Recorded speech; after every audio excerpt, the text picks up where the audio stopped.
लाल सलाम। लाल सलाम कार्यक्रम में आज फिर एक बार लाल सलाम को सुनने, समझने और सीखने वाले साथियों का क्रांतिकारी अभिवादन के साथ लाल सलाम।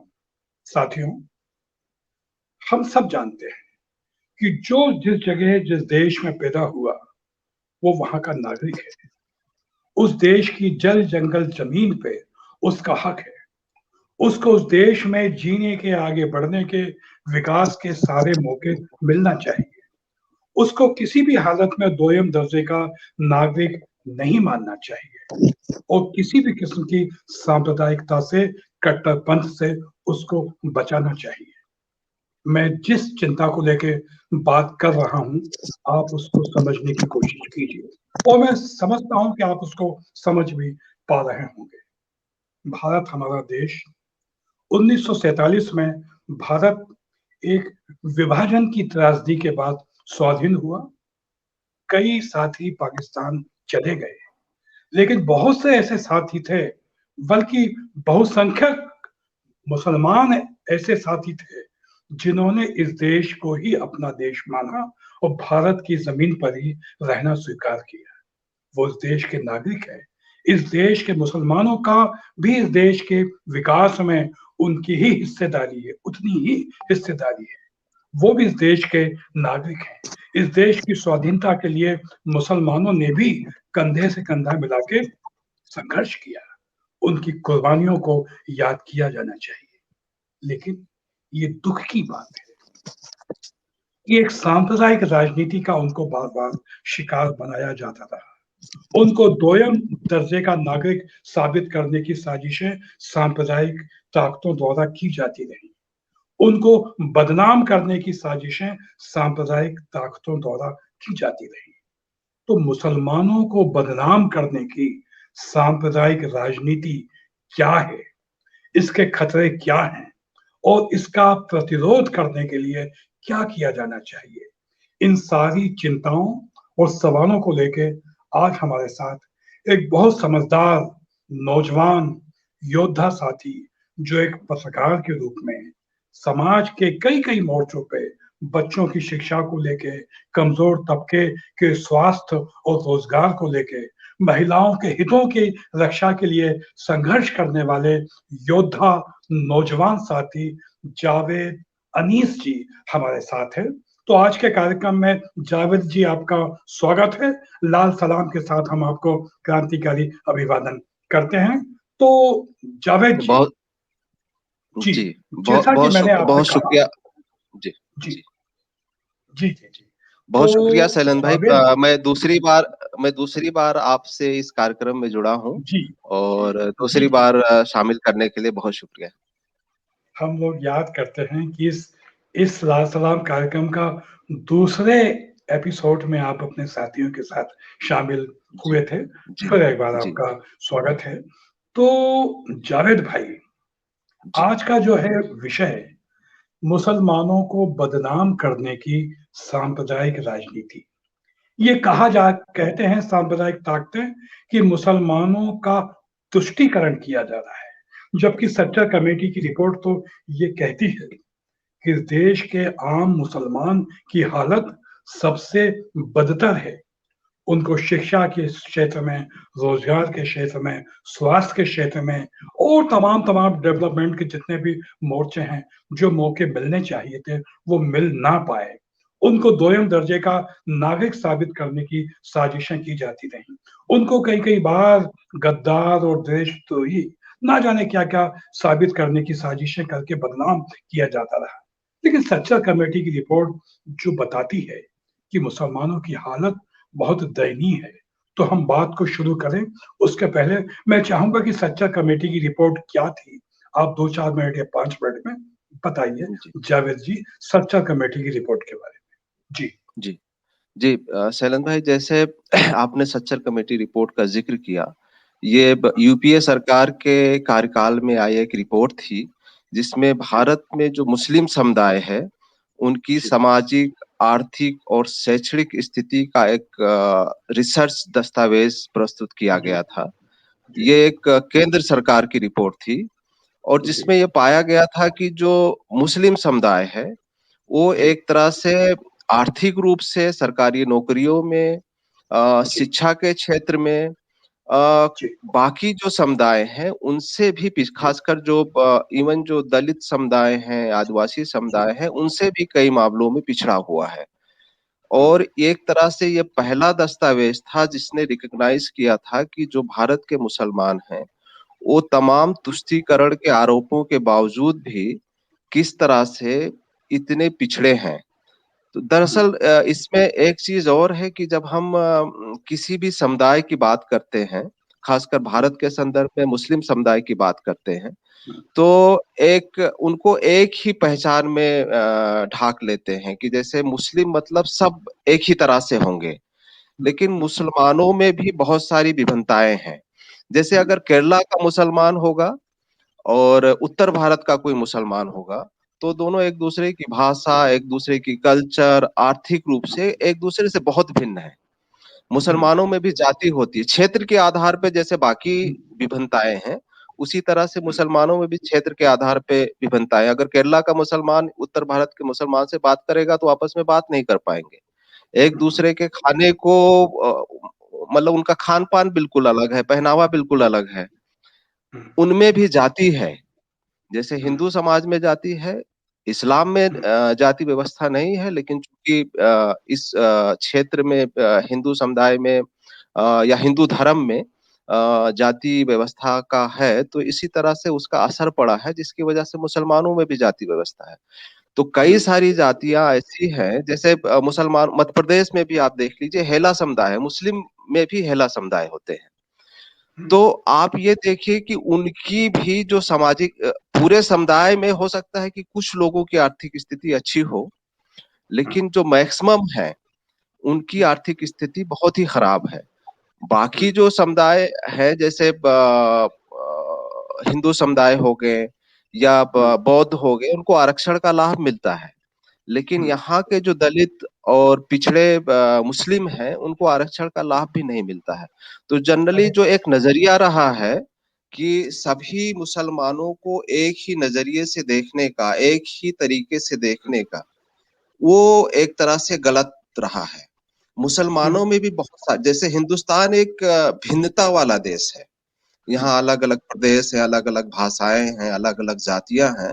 तो ऐसे यहाँ के मुसलमान भी हैं। आप हुँ, उनको ऐसा नहीं कह सकते कि पूरे हिंदुस्तान के मुसलमान एक ही तरह से हैं। और दुःख की बात ये है कि ज़्यादातर लोग मतलब हम सब जो हुँ, प्रोग्रेसिव राजनीति लोग हैं वो भी उसी तरह से देखते हैं जाने-अनजाने।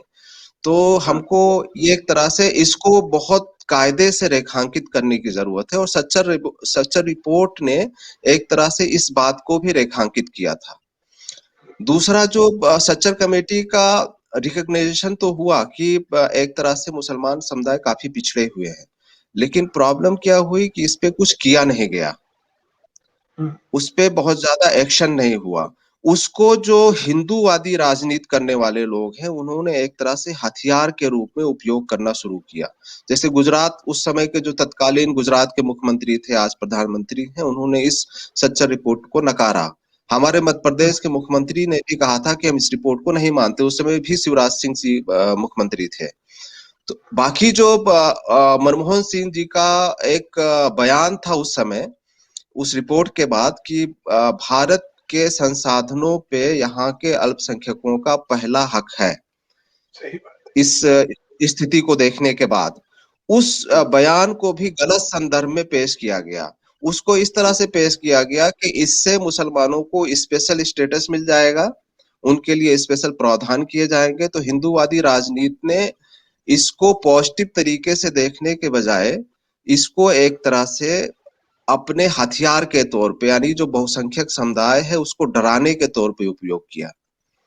और मैं ये कहता हूँ कि इससे पहले जो तथाकथित सेकुलर राजनीति थी, तो सच्चर हुँ, कमेटी की जो रिपोर्ट है, वो एक तरह से तथाकथित जो सेकुलर राजनीति है, कांग्रेस और इससे पहले जो भी शासन रहा है, उनके विफलताओं का भी एक दस्तावेज है हुँ, कि सही उन्होंने बात। उनके मुसलमानों के नाम पे वोट तो लिया, हुँ, लेकिन एक तरह से जो उनकी रियल समस्याएँ हैं, असली समस्याएँ हैं, हुँ, उनके नौकरी का, उनके शिक्षा का, उस पे उतना ज्यादा ध्यान नहीं दिया, तभी ये स्थिति हुई मुसलमानों की।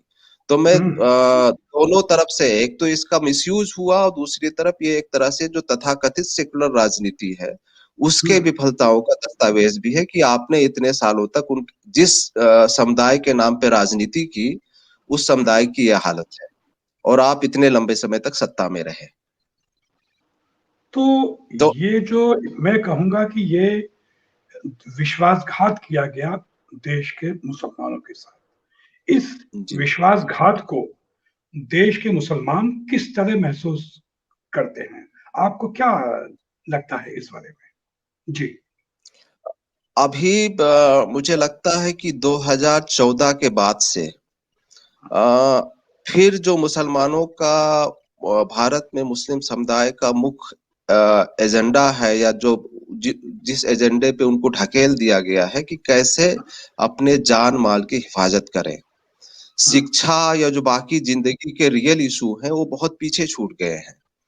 उनको इस मुकाम पे लाके खड़ा कर दिया गया है कि उनको बस अपने जान और माल की कैसे हिफाजत करें, उसी के चिंता में उनको रहना है। सच्चर रिपोर्ट के बाद थोड़ी बहुत चर्चा उस पे शुरू हुई थी, थोड़े बहुत कुछ कार्यक्रम भी शुरू किए थे यूपीए सरकार ने, जैसे स्कॉलरशिप योजना शुरू की थी, लेकिन वो विमर्श एक तरह से खत्म हो गया है। जो एक विमर्श बनी थी सच्चर रिपोर्ट के बाद, वो विमर्श एक तरह से खत्म हो गया है और फिर वहीं पे वो आ गए हैं कि कैसे अपने जान और माल की हिफाजत करें। और ये बहुत एक गंभीर मसला है। आपने अपने इंट्रोडक्शन में जिक्र किया था कि ये जो समस्या है उसमें एक तरह से जो बंटवारे का जिक्र किया था। मुझे लगता है कि जो बंटवारे के समय जो राजनीति हुई थी दोनों तरफ से, जो दो मुल्कों के यानी दो राष्ट्र का सिद्धांत पेश किया गया था, वो हिंदूवादी शक्तियों ने भी किया था और मुस्लिम लीग ने भी, मुस्लिम्स में भी कुछ लोगों ने शुरू किया था। मुझे लगता है भारत में वो राजनीति अभी भी चली आ रही है। बंटवारा तो हो गया, लेकिन बंटवारे से कोई सी समस्या का समाधान नहीं हुआ, बल्कि वो जो समस्याएं बंटवारे के समय थी वो अभी भी एक तरह से हमारे सामने बनी हुई हैं। अभी भी जो जो दोनों जो मुख्य समुदाय हैं उनमें अविश्वास का माहौल बना हुआ है। और इवन जो बंटवारा हुआ, आप देखिए बंटवारे से हासिल क्या हुआ। आज बांग्लादेश अपना 50वां मुक्ति मना रहा है, तो स्थापना दिवस मना रहा है।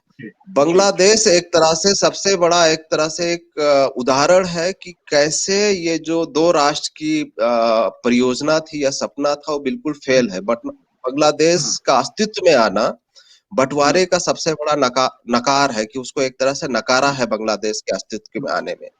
और अभी भी जो बंटवारे के समय जो इशू थे, जिस तरह की समस्याएं थी, जिस तरह का विमर्श था, सांप्रदायिक विभाजन था, हम आज भी उसी दंश से झेल रहे हैं। और मुझे लगता है कि ये सिर्फ हमारी जो हम तीनों देश हैं जो बटे हैं, भारत, बांग्लादेश और पाकिस्तान, वो सब उसी से जूझ रहे हैं। बट तो गए लेकिन समस्याएं बिल्कुल वही हैं। ऊपर से हम लोग इतना सारा संसाधन अपने बॉर्डरों पे खर्च कर रहे हैं। तो मुझे लगता है कि इसकी जड़ें जो बंटवारे के समय जो राजनीति हुई थी और जो बंटवारा हुआ उसमें है, और इसको उसी रूप में देखने की जरूरत है। आपने बहुत ठीक बात कही। मैं यहाँ कुछ बातों का उल्लेख और करना चाहूंगा जावेद भाई, कि सांप्रदायिक राजनीति ने किस तरह पुलिस और प्रशासन को भी बुरी तरह प्रभावित किया है।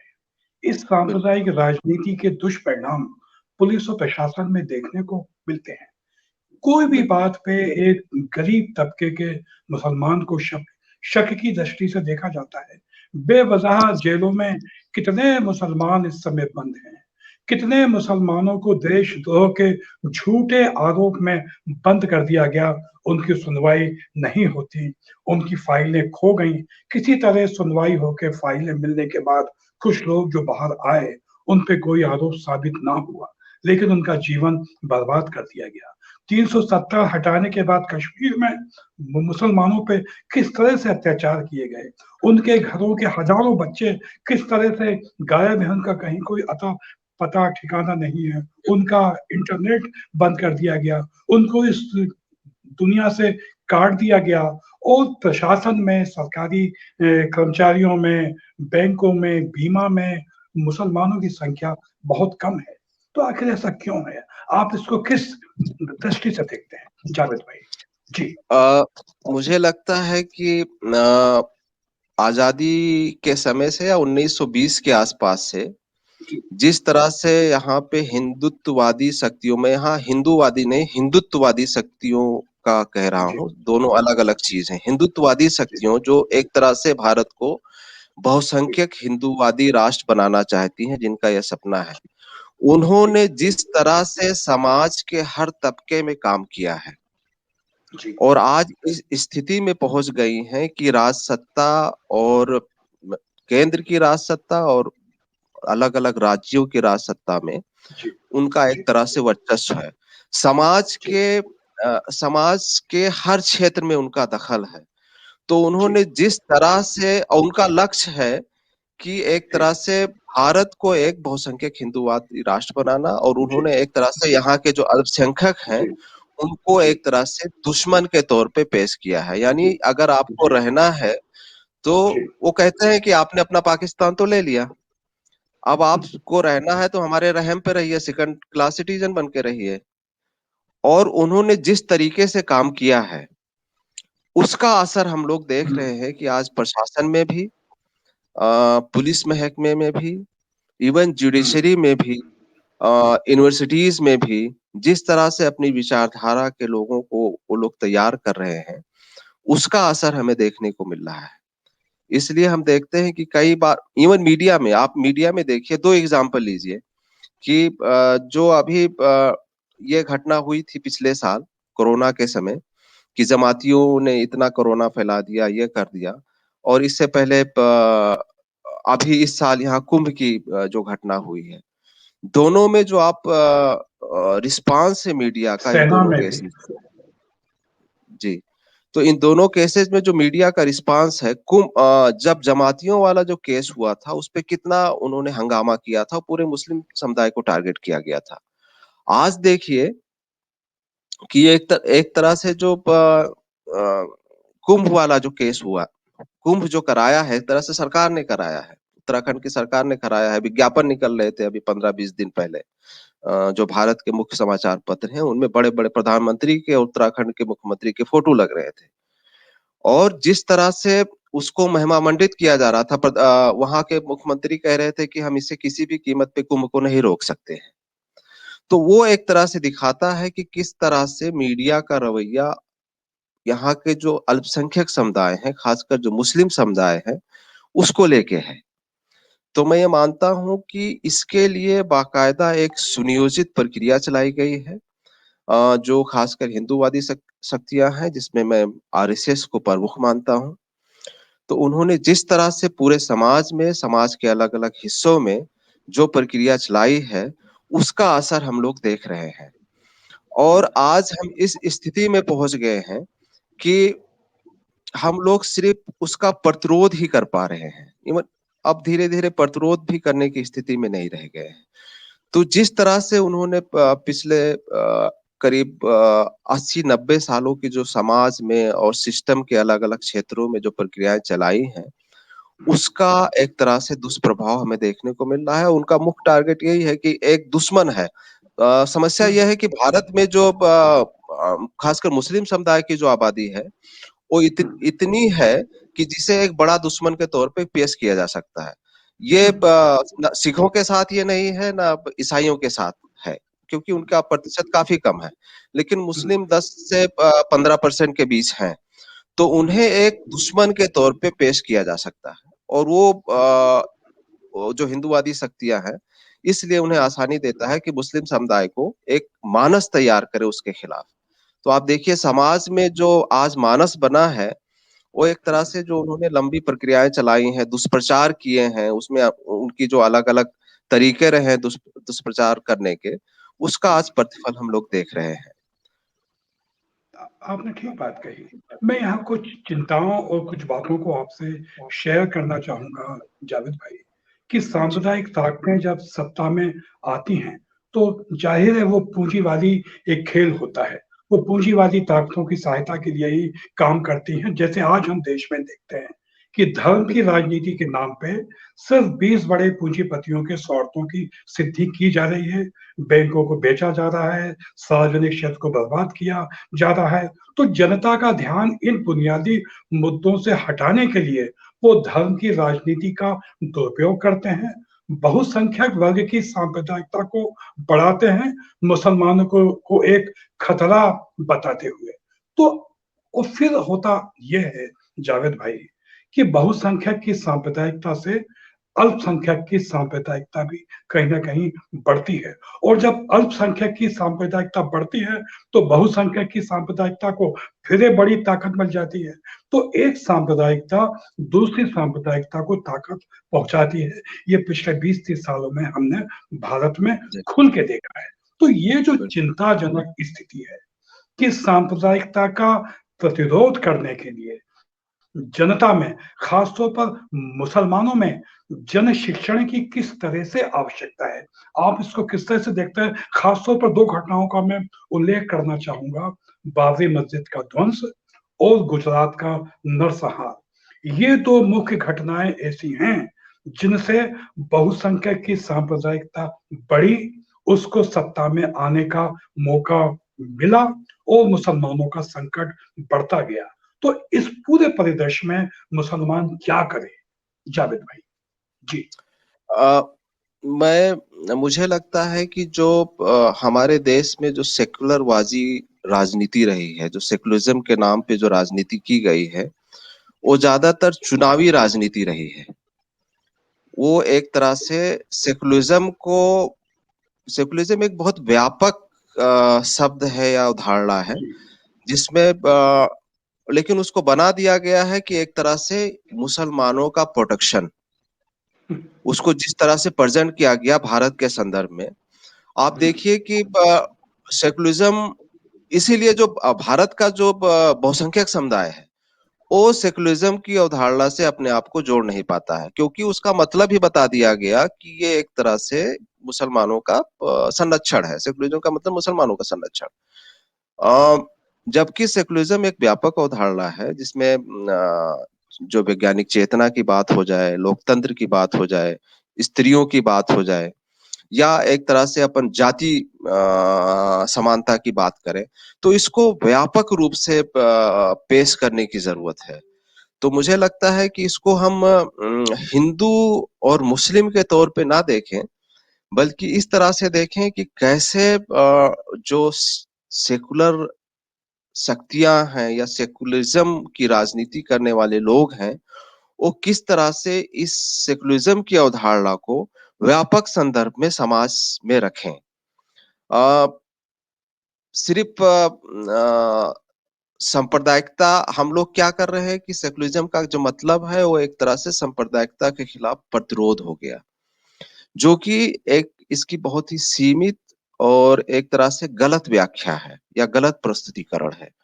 तो हमें इस पे ध्यान देने की जरूरत है अभी के संदर्भ में, कि खासकर और सेकुलरिज्म, दूसरा जो पॉइंट मैं ये कहना चाहता हूँ कि सेकुलरिज्म का मतलब सिर्फ चुनावी राजनीति नहीं है। सेकुलरिज्म की अवधारणा को समाज के राजनीति से इतर समाज के अलग-अलग क्षेत्रों में भी ले जाने की ज़रूरत है। समाज के अलग-अलग क्षेत्रों का जो मैं बात कर रहा हूँ, उसका मतलब यह है कि सेकुलरिज्म की अवधारणा को व्यापक करते हुए, इसमें जो स्त्रियों के मुद्दे हैं, या वैज्ञानिक चेतना के जो मसले हैं, जाति समानता का जो मसला है, व आधुनिकता का जो मतलब, आधुनिकता मतलब जो तर्क वाला जो सवाल है, तर्क और जी, विज्ञान वाला सवाल। तो इसको, इस अवधारणा को जो धर्मनिरपेक्ष शक्तियां हैं, उन्हें इनको व्यापक रूप देते हुए समाज के सिर्फ राजनीति में ही नहीं, समाज हुँ, के अलग-अलग क्षेत्रों में ले जाने की जरूरत है। और अभी हम जो कर रहे हैं कि सेकुलरिज्म का मतलब है कि सांप्रदायिकता के खिलाफ प्रतिरोध करना, अगर वो कुछ कर रहे हैं तो हम उसके खिलाफ आवाज उठा दें, तो इसका मतलब हो गया कि हम सेकुलरिज्म की राजनीति कर रहे हैं। तो ये मेरे ख्याल से बहुत ही सीमित है। इस सेकुलरिज्म की अवधारणा को व्यापक बनाते हुए सिर्फ राजनीति में ही नहीं, समाज के अलग अलग क्षेत्रों में ले जाने की जरूरत है, जैसे आरएसएस करता है। वो आरएसएस समाज के जिस तरह से हर क्षेत्र में काम कर रहा है, अपने कम्युनल राजनीति को लेकर, सांप्रदायिकता की राजनीति को लेकर, उस तरह से हमें व्यापक तौर पे समाज के अलग अलग हिस्सों में काम करने की जरूरत है। और इसे सिर्फ सेकुलरिज्म का मसला, सिर्फ हिंदू मुस्लिम का मसले के रूप में नहीं देखना होगा, बल्कि इसे व्यापक समाज का मसले के रूप में देखना होगा। आपने ठीक बात कही, लेकिन ये एक राजनीतिक चेतना का भी काम है।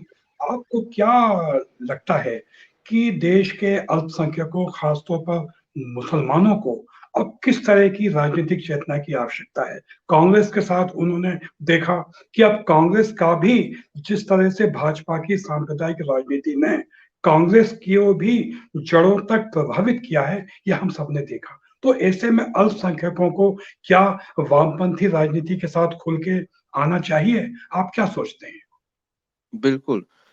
मुझे लगता है कि अभी ये होना चाहिए, खासकर मुस्लिम जो शक्तियां हैं और जो मुस्लिम समुदाय है और जो प्रोग्रेसिव शक्तियां हैं इस देश की, जी, जी, उनको एक तरह से अपना फोकस ये करना चाहिए कि कैसे इस जी, देश को, जो अभी एक तरह से फांसीवाद के दलदल में फंसा हुआ है, उससे बाहर जी, निकले। तो जी, अभी सबको एक तरह से साथ मिलके अपनी जितनी भी भिन्नताएं हैं, अपनी बाकी जो जी, चीजें हैं, उससे जी, बाहर निकलते हुए अभी एक तरह से इसके खिलाफ कुछ साझा रणनीति बनाने की जरूरत है।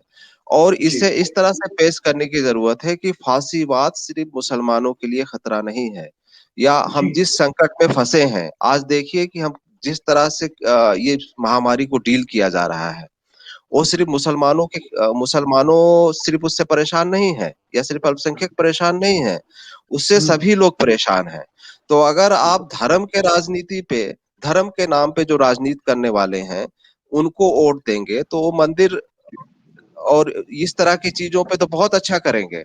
लेकिन जो जी, आपकी जो एक्चुअल जरूरत है, जो जी, सही की जरूरत है, उस पे वो लोग जिस तरह से जी, फेल हो रहे हैं, वो आपके सामने है। जी, तो सबको जी, अभी इस पे ध्यान लगाने की जरूरत है कि कैसे भारत को इस संकट से, एक तो कोरोना का संकट तो है ही, लेकिन जो जी, इस व्यवस्था का संकट है, जो इस व्यवस्था ने बना दिया है, उस संकट जी। से कैसे बाहर निकाले और एक प्रोग्रेसिव, धर्मनिरपेक्ष और एक तरह से समानता वाला भारत बन सके।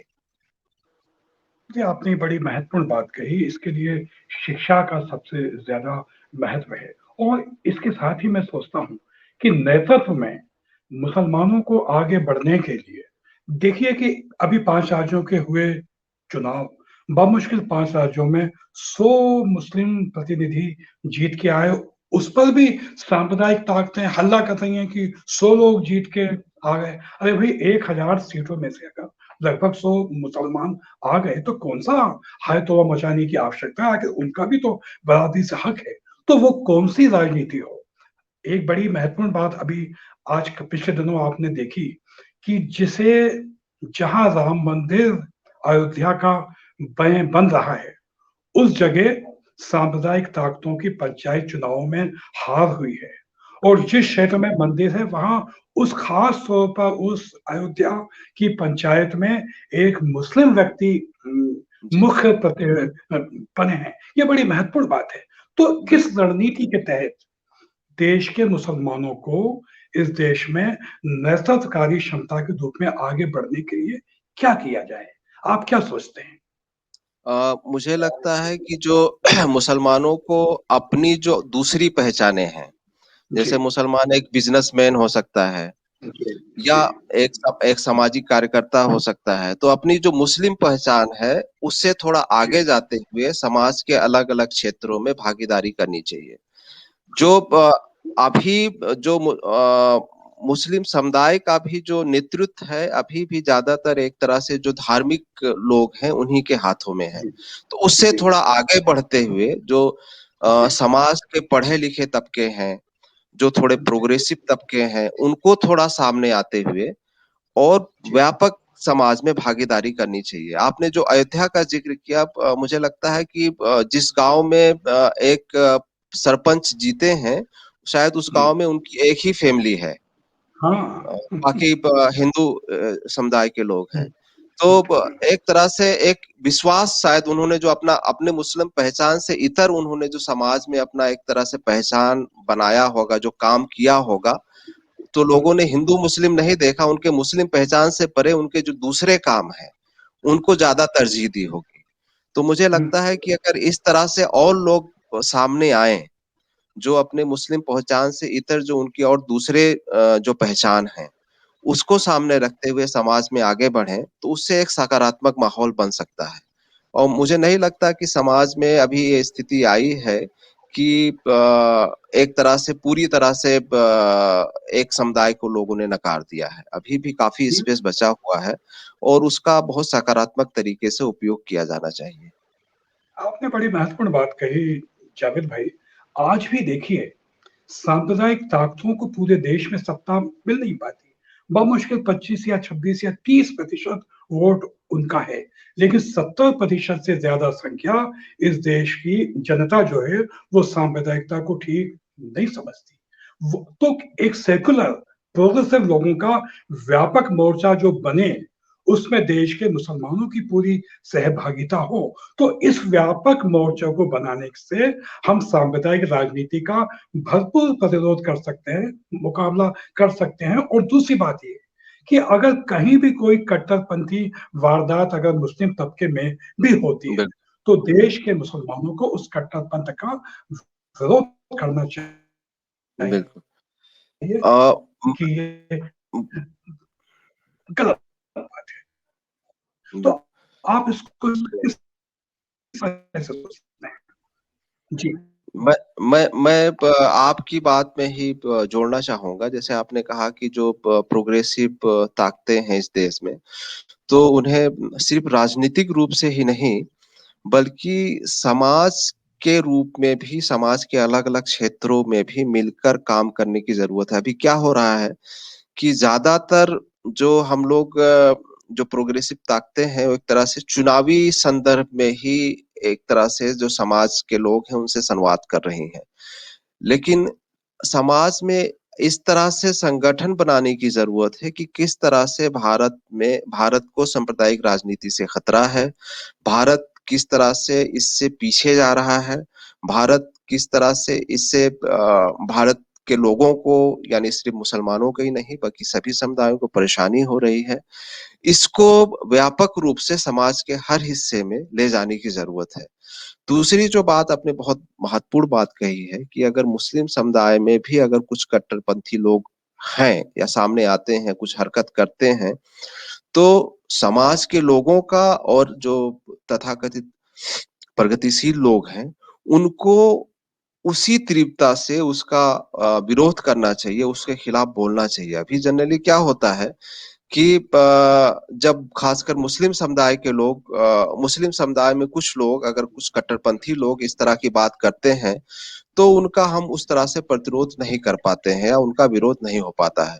तो जरूरत इस बात की है कि अगर मुस्लिम समुदाय में जो कट्टरपंथी तत्व है उनका भी उसी शिद्दत के साथ विरोध किया जाना चाहिए। तो ये बहुत महत्वपूर्ण बात कही और मैं इससे बिल्कुल सहमत हूँ आपसे। आपने आज जावेद भाई, आपसे बहुत महत्वपूर्ण बातचीत हुई। ये जो सांप्रदायिक ताकतें जिस तरह से मुसलमानों को बदनाम करने की साजिश करती हैं अपने राजनीतिक स्वार्थ के लिए, सत्ता हासिल करने के लिए मुसलमानों को बदनाम किया जाता है, देशद्रोही कहा जाता है, दुश्मन साबित किया जाता है। लेकिन एक बड़ी लड़ाई लड़ते हुए जन शिक्षण के साथ हमको फांसीवाद का विरोध करना है।